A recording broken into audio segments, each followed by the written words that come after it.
Welcome to the Story Learning Podcast, regular doses of language learning tips and motivation to help you become fluent in any language. With me, Olly Richards. For language programs, books, free resources, and much more, visit StoryLearning.com. Good morning, everybody. Welcome back to another episode of the I Will Teach You a Language podcast, this time coming to you live from the beach in Belize. We've moved on from Mexico, and we're in, where are we? San Pedro. San Pedro it's called, yeah. Yeah, we're in San Pedro. It's not quite an island, but it's almost an island off the very southern tip of Mexico and the eastern border of Belize. Today what we're going to be doing is talking about the reality of getting language immersion, because if you've been following along with our video series on YouTube, you will know that we've come to Mexico in order to get Spanish immersion, but we've also been finding it we've been trying hard to show as much Spanish immersion and Spanish practice speaking as possible, but we have been struggling to produce something that is good on video, something that you guys can watch and actually really learn from. We have been speaking quite a bit of Spanish, but it's very difficult to kind of film every single little interaction. So what we're going to do today is actually talk about the reality of getting immersion on a trip like this, and just talk very honestly about the struggles we've been having, the things that have worked and the things that haven't. And we're going to be doing this by responding to the comments that have been posted on our YouTube videos. Me and Jan have been through all of the videos, and we've picked the questions that we think are most interesting to talk about.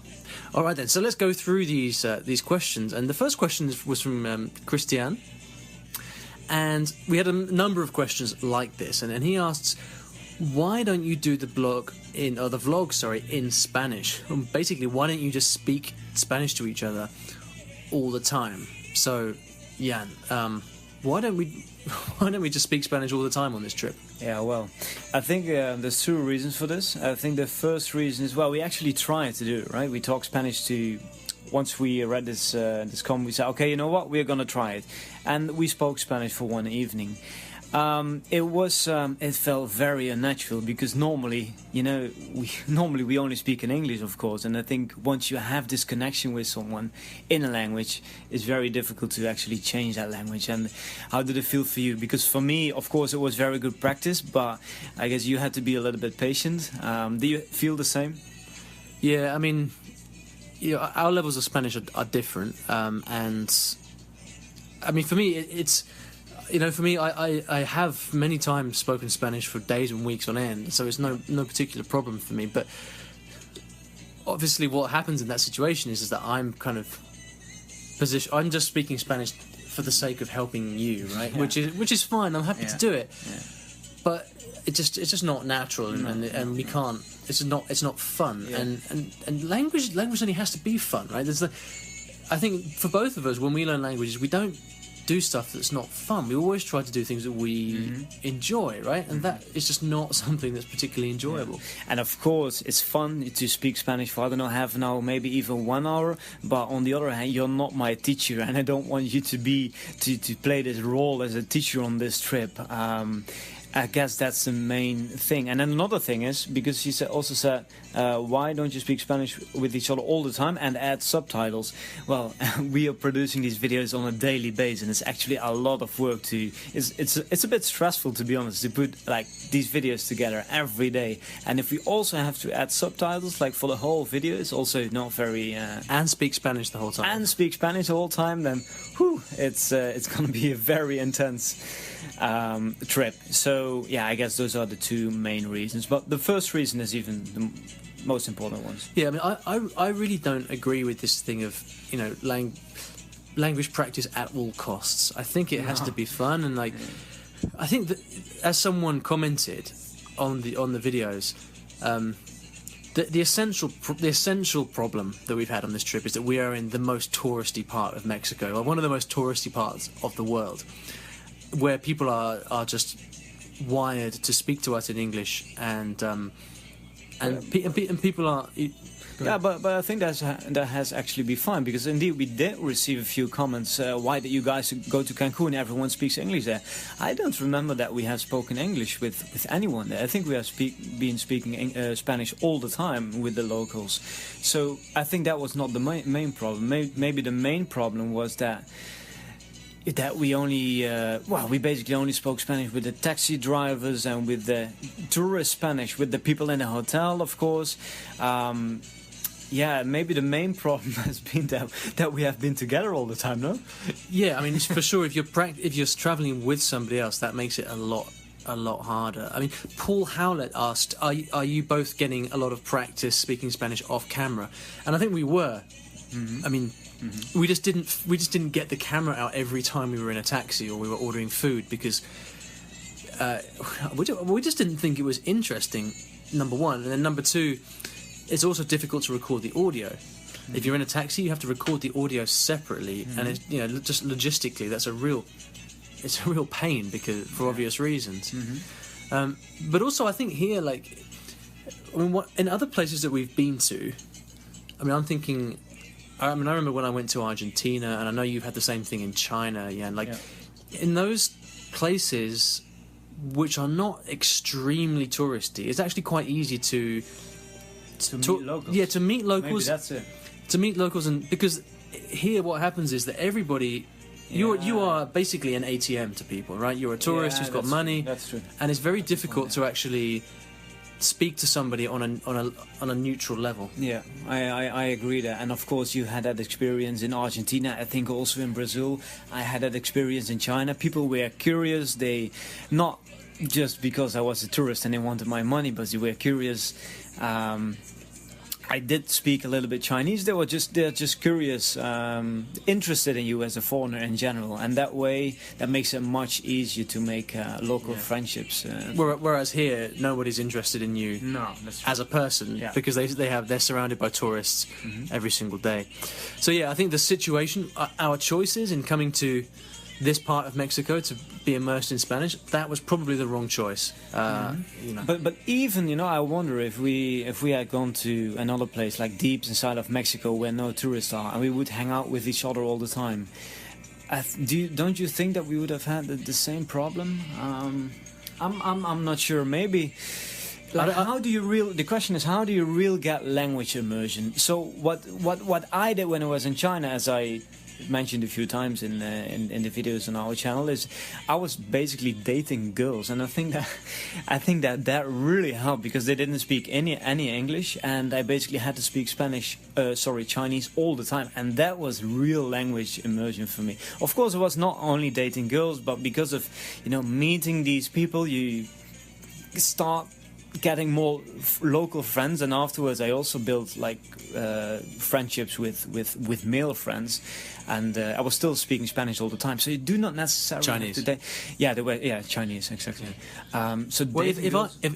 If I compare that to my experience in Brazil, I mean, the first time I went to Brazil, I was traveling with a friend of mine, Jim, and we weren't dating girls on that trip, although Jim I think did for a while.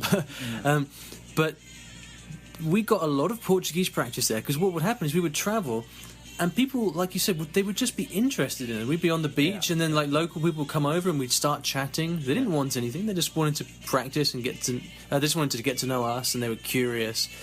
So the place that you choose here's the moral of the story: the place that you choose to go to get your immersion has a huge impact on the amount of practice you're going to get. If you pick the wrong place, like Cancun, you are fighting an uphill struggle right from the beginning. That's one thing, and then maybe another factor that can increase your success to get language immersion is to maybe travel alone. I really think so. Like, if I look back at the times when I got real language immersion, I was alone. I was traveling alone. Of course, traveling with a friend is more fun and has other advantages. But I think as a solo traveler, you're more likely to meet other people, not only travelers, also locals. And you basically have to do the speaking all the time yourself. So traveling alone, I think, is maybe better if you want real language immersion. Yeah.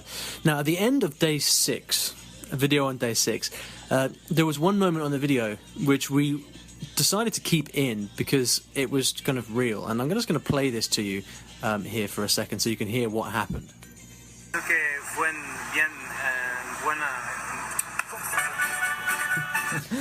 So this is just a very short excerpt. Basically, if you haven't seen the video, we were talking to the camera, and Jan.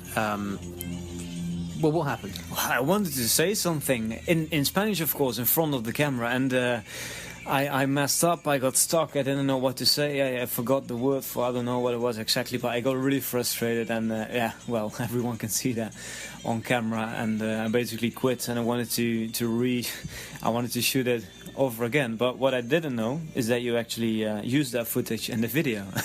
And the first time I saw it, I was like, oh man, why did you keep this in the video? And but I guess it was something good, because when we read the comments on the video, we actually see that many people can relate to that. Many people can relate to being so frustrated, and yeah, that's a process we all have to go through, right? Many people think we are polyglots, we speak all these languages, and that we don't struggle learning all these languages, but we struggle all the time. Yeah, the struggles are exactly the same, right? Yeah. Magic Mike said, it's relieving to see and realize that these polyglot people are also going through hard times mastering languages. And Language Czar also said, great to see the honesty at the end of the video. Polyglots go through the same frustrations as other language learners.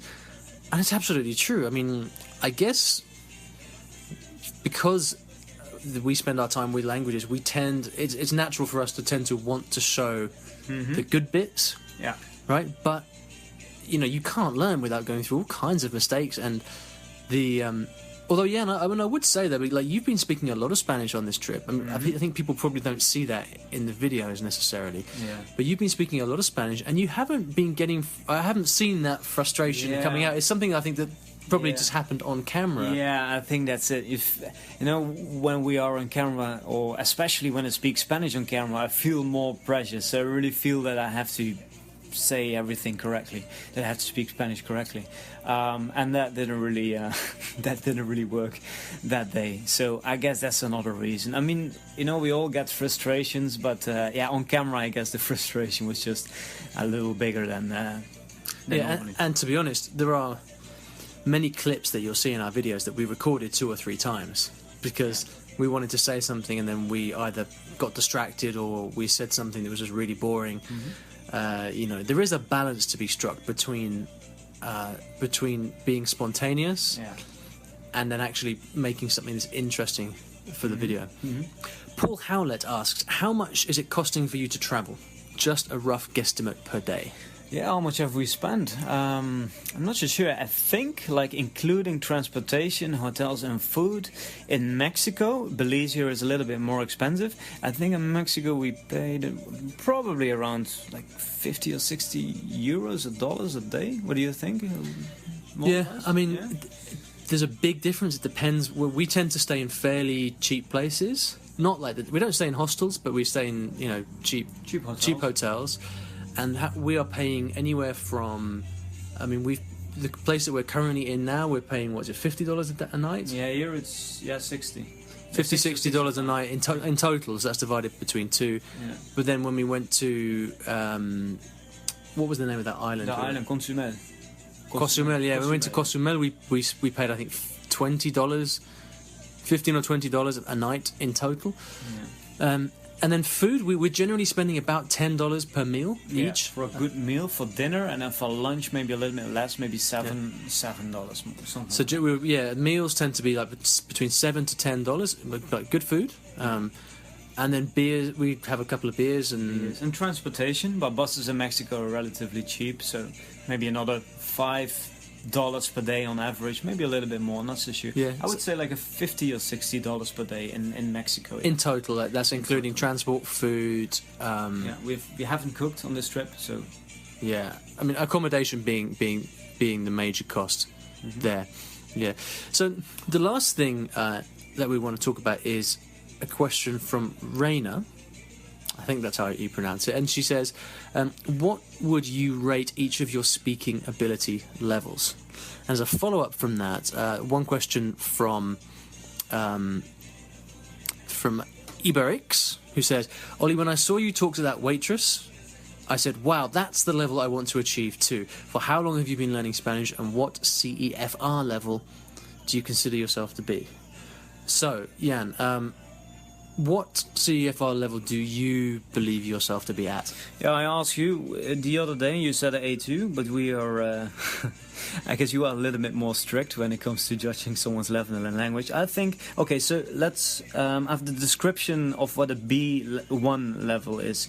And here it says, B1, the ability to express oneself in a limited way in familiar situations and to deal in a general way with non-routine information.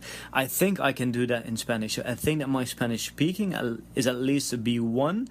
I think my understanding is much better because, of course, I speak Portuguese and French much better than Spanish, and therefore I think my listening comprehension skills are probably, I think they are B2, yeah, at least. So speaking, I think it's a B1. Yeah. Now, as for me, I've been speaking Spanish for about 15 years. Not all the time. I mean, I started learning about 15 years ago, and I've gone for periods of 4 or 5 years at a time without speaking much, but we could say I'm very used to speaking Spanish now. I would say I'm definitely a C1 level. Jan asked if I might be C2, and Jan, could you read us the C2 descriptor, and we'll see whether I think I'm there. Capacity. So it says a C2, that you're basically able to deal with material which is academic or cognitively, it's getting difficult here, demanding, and to use language to a good effect at a level of performance which may in certain respects be more advanced than that of an average native speaker. For example, can't scan text for relevant information and grasp the main topic of text, reading almost as quickly as a native speaker. So do you think you can do that? Yeah, well, I think I can deal with material that is academic or cognitively demanding. And I also think that in certain respects it might be more advanced than an average native speaker. Simply because I think in Spanish, in these Romance languages, when you get to higher levels, the kind of vocabulary you use usually has a Latin root, so it tends to be the same as English vocabulary. So I think I can that might be true in some respects. I don't think I can read as quickly as a native speaker, so I'm not totally sure about that. So I'd say I'm probably borderline C1, C2 there. All right, so the last thing I said before, that was the last thing. I lied. This is there's one more thing that has to do with traveling. It has to do with friendships. And we one of the other things that we talked about, in an earlier question, we talked about why don't we just speak Spanish together all the time? And one of the things we didn't mention earlier was the fact that when you meet somebody, you usually begin that friendship in one language. And it's very, very rare for any friendship to change language, because whatever language you establish that friendship in is almost always the language you feel comfortable in. And so Israel left a comment saying, I am Mexican, and one of my best friends is also Mexican, but we met in an environment where we were supposed to speak any language but Spanish.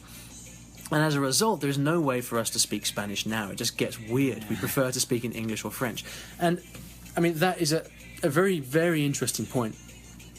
And even if, because me and Jan speak English together, and we met and we spoke English, even though we share a lot, I mean, we have a lot of common languages, right? We have French, Spanish, Portuguese, English, Cantonese as common language, and a bit of Thai, and a bit of German as common languages.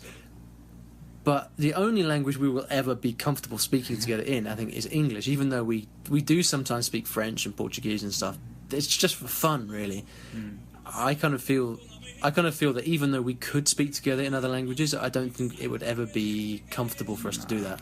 No, no, that's exactly it. What would happen if I spoke French with you all the time? I guess would be fine, but it just doesn't feel comfortable. Yeah, it just doesn't feel right. So I think that's something else to consider.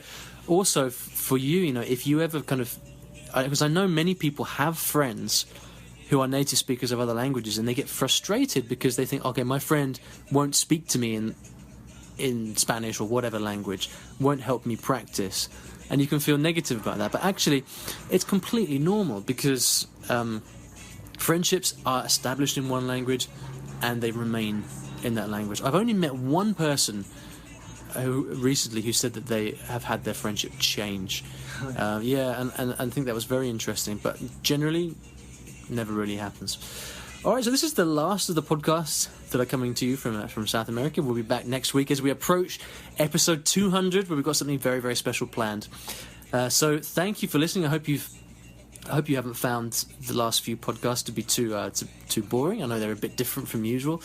And Jan, thanks for joining me on the podcast and agreeing to chat, so everybody can listen to our conversations. Yeah. If people want to find out more about you, where can they go? Can go to languageboost.biz. Everything is there. And what do you have there? We create language learning products, language learning materials for people who want to learn a language. Yeah, and then Jan's just produced a great series of products called Vocab Booster, where he takes the most useful words and phrases in a language and puts them all together in one document with flashcards and stuff. That's extremely useful. And so if you are just getting started with a language, I'd encourage you to go and check that out, because it might be a good fit for you. Thank you so much for listening, and we'll see you back in the next episode of the podcast. By the way, if you'd like to leave a comment about anything you've heard here, feel free to do that on the show notes. iwillteachyoualanguage.com/episode 197. Take care, guys, and I'll see you back in the next episode. Thanks for listening to today's episode. And here at Story Learning, everything that I do is powered by stories, whether that's writing books, teaching lessons, crafting courses. My mission is to help everyone succeed at learning a new language through the power of story. And we now have comprehensive language courses in over 15 languages, from Spanish to French, Korean to Japanese, and across all levels from beginner to mastery. And you can take a 7-day free trial of any of these programs by visiting storylearning.com/courses. I've poured my heart and soul into creating these courses over the last 10 or so years, and we've helped tens of thousands of new students achieve their dreams of learning a new language, all through the power of story. So go ahead and take a free trial. There's no commitment. You can try out our method for free. See if this can also be the breakthrough for you that it's been for so many other people. storylearning.com/courses.